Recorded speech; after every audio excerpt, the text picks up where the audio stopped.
В интернет-сети появилась петиция, в которой казахстанцы просят прекратить экспорт нефти в Израиль из-за ситуации на Ближнем Востоке, передает Press.kz.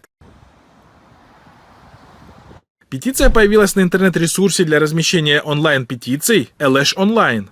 Мы, ниже подписавшиеся граждане Республики Казахстан, обращаемся с просьбой рассмотреть вопрос о прекращении экспорта нефти из Казахстана в Израиль в связи с продолжающимися напряженностями и конфликтами на Ближнем Востоке, говорится в тексте петиции.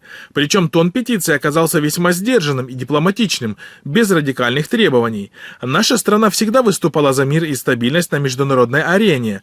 Экспорт стратегически важных ресурсов, таких как нефть, в регионах, где продолжаются конфликты, может восприниматься как поддержка одной из сторон. Израиль продолжает военные действия в Газе, несмотря на призывы многих стран к мирному урегулированию. Более того, Израиль отверг резолюции Генассамблеи ООН, призывающие к немедленному перемирию, что привело к дополнительному напряжению в регионе.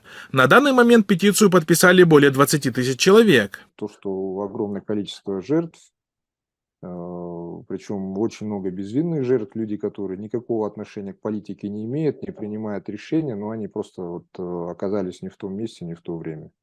Ну, по воле Всевышнего у них как бы каждому срок определен, другая сторона, что при каких обстоятельствах произошло и кто был причастен, да, к лишению жизни тех или иных людей. Стоит также отметить, что в порты Израиля ежедневно доставляется более 200 тысяч баррелей нефти, большая часть из которых из мусульманских стран. На первом месте по поставкам нефти сионистскому образованию стоит Казахстан, в то время как на втором месте оказался Азербайджан.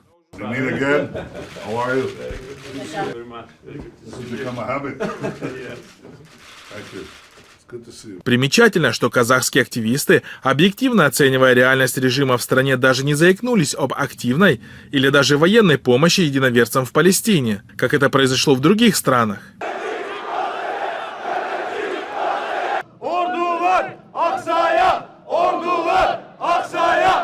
Но на самом деле и прекращение поставок нефти от одного только Казахстана уже хватило бы, чтобы остановить Израиль, чего, конечно, никогда не произойдет при текущем режиме в стране.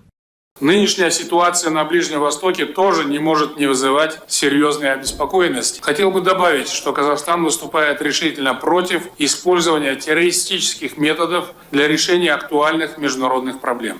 Нельзя прибегать к насилию в отношении мирных граждан, прибегать к террористическим акциям для реализации задач, которые не находят своего решения десятилетиями. Это никак нельзя оправдать.